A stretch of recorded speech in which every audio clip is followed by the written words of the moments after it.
होली आ गई है, बस कुछ ही दिन बचे हैं, 2 4 5 दिन। और मेरा घर का सामान भी आ गया है कि जो कुछ मैं होली में यूज़ करने वाली हूँ और जो जो कुछ बनाऊँगी तो उसमें सामान जिसकी ज़रूरत होगी वो सारा सामान मैंने ऑर्डर कर लिया है। और जिसकी अभी ज़रूरत और होगी, इसके अलावा और सामान चाहिए होगा, उसको भी मैं ऑर्डर कर दूँगी या तो ऑफ़लाइन मंगाऊँगी। तो चलिए देख लेते हैं कि मैं कैसे अपने इस सामान को स्टोर करके रखती हूँ, क्योंकि मेरी किचन सिंपल सा किचन है, तो मॉड्यूलर किचन नहीं है, तो उसमें कैबिनेट वगैरह नहीं बनी हुई है। तो मुझको ये सामान जो है सारा अपने डब्बे बॉक्सेस में ही स्टोर करके रखना पड़ता है।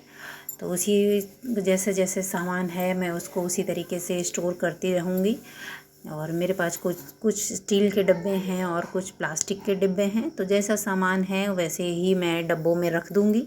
से कुछ डिब्बों में ड्राई फ्रूट्स रख दिए, किसी में मसाले रख दिए, किसी में ऑयल रख दिया, किसी में वेजिटेबल ऑयल रख दिया। इस तरीके से सामान मैं रखूँगी, जिसमें जब मुझे ज़रूरत पड़े तो मैं आसानी से उस डब्बे को निकाल के अपना सामान निकाल सकूँ।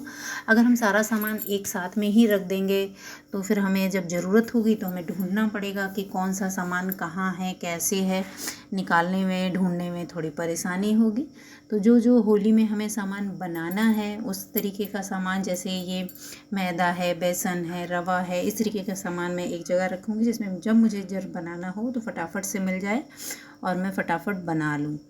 और ऑयल वगैरह है उसको मैं अलग रखूँगी, और जो हमारे मसाले हैं उनको मैं अलग रखूँगी। बस इसी तरीके से मैं अपना सारा सामान स्टोर कर लूँगी। और ये स्टोर करने वाला सामान बहुत ही हेडेक होता है कि एक सामान आ गया तब तो अच्छा रहता है, चलिए सामान आ गया, लेकिन अभी इसको रखना बहुत मुश्किल का काम है, लेकिन रखना तो है ही। तो सारा सामान लगा दिया था मैंने। उसके बाद ये देखिए मेरे रखे हुए हैं आलू, जिनके मुझे चिप्स बनाने हैं, और थोड़े छोटे आलू रखे हैं, उनके बनाऊंगी मैं पापड़। और ये हाल है मेरी किचन का। और किचन की एक भी मुझे अभी सफाई करनी है, मैं इसीलिए किचन में आ गई हूँ। अब किचन क्लीन करूँगी अच्छे से, सारा सामान सही से रखूँगी, क्योंकि जब ये हमारी किचन ऐसे ओपन किचन होती है ना तो बहुत जल्दी सब गंदा हो जाता है। ऑयल वगैरह जैसे उड़ता है तो बहुत जल्दी गंदा हो जाता है। तो मैंने किचन वगैरह सब साफ़ कर ली। उसके बाद थोड़ी देर आधे घंटे रेस्ट किया, और रेस्ट करने के बाद फिर से आ गई हूँ मैं किचन में। अब मैं कुछ बनाऊँगी होली वाले रेसिपीज़, तो जो जिनकी ज़रूरत हमें होली में पड़ने वाली है। तो मैंने यहाँ पे लगभग आधा किलो से ज़्यादा मैदा लिया था, लगभग 3 पाव तक मैदा होगा, और उसमें ऐड किया है मैंने नमक और अजवाइन और घी ऐड किया है। आप जब भी कुछ ऐसा बनाएं मोवन वाली चीज़ तो उसमें घी ऐड करें। और रिफाइंड ऑयल का अगर आप मोवन डालेंगे तो उतनी क्रिस्पी नहीं बनती हैं जितना घी से बनती हैं। आप चाहें तो देसी घी का यूज़ कर सकते हैं, मैं तो यहाँ पे रथ घी का यूज़ कर रही हूँ। और इससे बहुत ही अच्छे हमारे क्रिस्पी जो कुछ भी हम बनाएंगे वो बिल्कुल अच्छा सा क्रिस्पी बन के रेडी होगा। तो यहाँ पर मैं बनाने वाली हूँ पापड़ी, जो पापड़ी चाट में यूज़ होती है वो वाली पापड़ी बनाने वाली हूँ। और ये काफ़ी टाइम तक हम इसको स्टोर करके रख सकते हैं, इसीलिए मैं पहले ही बना रही हूँ। तो इस तरीके से मेरे पास एक छोटी पूजा की कटोरी थी, उस तरह कटोरी से मैंने इसको कट कर लिया है पतला पतला पेल के, और फोक की हेल्प से इसमें छेद कर दिए हैं जिसमें ये फूले ना। और इसमें धीरे धीरे करके मैंने काफ़ी सारी डाल दी हैं, और इसको मीडियम स्लो फ्लेम पे हमें सेकना है, बहुत हाई फ्लेम पे नहीं सेकना है, वरना बहुत जल्दी लाल हो जाएंगी लेकिन क्रिस्पी उतनी नहीं होंगी। तो मुझे धीमी आंच पे हमें सेकना है। इसी तरीके से मैं सारी बना के अपनी रख लूँगी। और ये बहुत अच्छी लगती हैं जब इनकी हम चाट बनाते हैं, तब पापड़ी चाट जब हम बनाएंगे तो बहुत अच्छी लगती हैं खाने में। तो जब मैं बनाऊंगी तो वो भी आपके साथ शेयर करूंगी। अभी तो फ़िलहाल आज मैं पापड़ी बना के रखने वाली हूँ।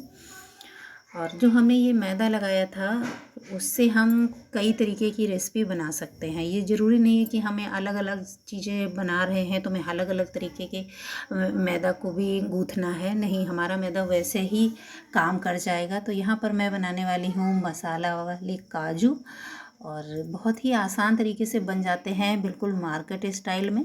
तो मैंने यहाँ पे 2 लोइयाँ ली हैं। एक लोई को पहले बेल लिया था और दूसरी फिर से बेल के उनको अच्छे से फिर बड़ा कर लिया है। अब जैसी जितनी थिकनेस रखना चाहें, जितने मोटे आप अपने काजू रखना चाहें उस हिसाब से आप मोटा बेल लीजिए। और यहाँ पे मैंने एक प्लास्टिक की बॉटल का कैप लिया है और इसी की हेल्प से बस हम काजू की शेप कट कर लेंगे और हमारे बहुत अच्छे से काजू बन के रेडी हो जाएंगे और फटाफट से हमारे काजू बन जाएंगे बिल्कुल मार्केट स्टाइल। तो इस तरीके से आप देखेंगे, तब भी आप जैसे मार्केट से ख़रीद के लाते हैं तो वो दो भागों में बटे बटे से दिखते हैं अलग अलग से, तो वो देखने में बहुत अच्छे लगते हैं। वैसे ही हमारे ये काजू बन के रेडी हो जाएंगे। और उसके बाद हमें गरम गरम में ही अपने मसाले ऐड करने हैं। मसाले में हमें डालना है चाट मसाला, हल्का सा लाल मिर्च और हल्का सा बिल्कुल आमचूर पाउडर। और नमक डालने की ज़रूरत नहीं है क्योंकि नमक पहले से पड़ा हुआ है और हमारे चाट मसाले में भी काफ़ी नमक है, और थोड़ा सा गरम मसाला। और हम सब इसको अच्छे से मिक्स कर देंगे।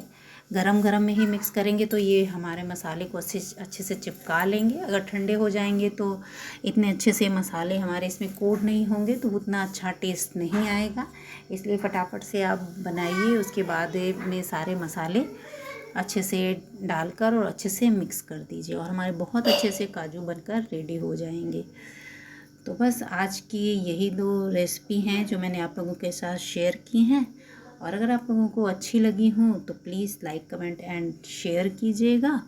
और मिलते हैं होली के कोई और से वीडियो में। तब तक के लिए बाय बाय, राधे राधे।